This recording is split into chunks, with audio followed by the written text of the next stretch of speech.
Aitäh!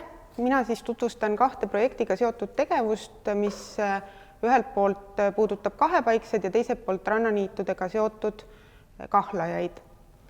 Kuigi esmapilgul tundub Eesti suhteliselt looduslikuna, meil on kõrge metsasuse protsent, suured kaitsealad, säilinud on rabamaastikud, on tegelikult 20. sajandi teisest poolest alates päris mitmed biotoobid kas täielikult hävinud või oluliselt vähenenud ja need on just sellised elupaigad, mis on olulised kahepaiksetele, aga ka väga mitmetele teistele liigirühmadele. Nii näiteks on metsastumise tagajärjel meie maastikest pea täielikult kadunud avatud liivikud ja luitealad, vähenenud on oluliselt loopealsete ja rannaniitude pindalad.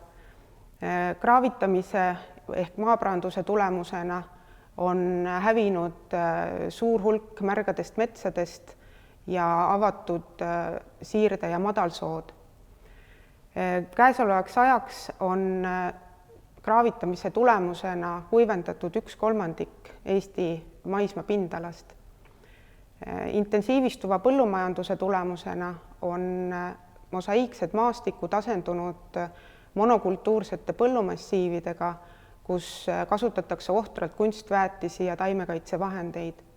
Just elupaikade hävimine ja nende kvaliteedi langus on üks põhjuseid, miks 2018. aastal läbi viidud punase nimestiku hinnangu tulemusel on 5 meie 11 kahepaikse liigist ohustatud, kusjuures üks liik, rohekärnkon, on praeguseks ajaks Eestist välja surnud. Samal ajal on kahepaiksetel väga oluline roll ökosüsteemides. Nad on niinimetatud ökosüsteemide tasakaalustajad, mis tähendab seda, et kahepaiksed toituvad suurest hulgast selgrootutest loomadest, kelle hulgas on nii taimekahjureid kui haigustekitajaid, olles samal ajal ise oluliseks toiduobjektiks kõigile teistele loomarühmadele. Ja kuna kahepaiksed vajavad eluks nii kvaliteetseid maismaa kui veeelupaiku, siis on oluline selleks, et kahepaiksed meie loodusest lõplikult ei kaoks, nende elupaigakomplekside taastamine. Ja seetõttu me pööramegi käesolevas projektis tähelepanu intensiivselt majandatavale põllumajandusmaastikule, kus meie eesmärgiks on siis kahepaiksete asurkondade seisundi parandamine ja välja valitud on 9 Natura 2000 võrgustikku kuuluvat kaitseala üle Eesti, kus me plaanime taastada või rajada 100 väikeveekogu. Teine tegevusvaldkond on siis seotud Läänemere rannaniitude ja neile omaste kahlajate elupaikade seisundi parandamisega.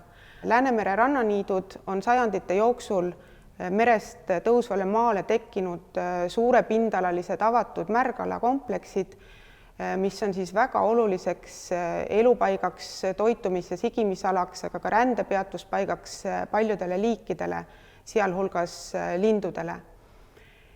20. sajandi teises pooles vähenes majandatavate rannaniitude pindala üle 3 korra ja sellel ajal kadus pea täielikult või vähenes suurel hulgal nendele kooslustele omaste liikide, näiteks nagu niidukahlajate, aga ka kõre arvukus.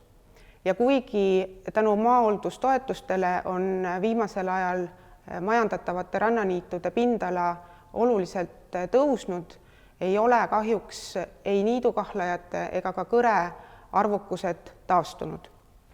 Meie varasemad uuringud on näidanud, et niidukahlajate pesitsemist ja ka kõre esinemist niitudel mõjutab väga positiivselt niidu pindala ja laius, tähendab, et suured niidud on eelistatud pesitsus- ja elupaigad, samuti ka ajutiste veekogude rohkus niitudel ja niitude karjatamine.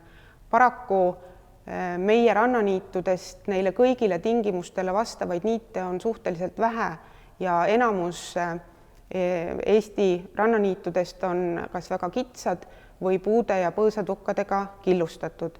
Ja nagu näha ka sellel pildil, mis kujutab endast siis Pärnumaal olevat Sõmeri rannaniitu, on näha, et killustatud rannaniidul on tegelikult ainult lõunapoolne osa selline, kus kahlajad tegelikult pesitseda saavad.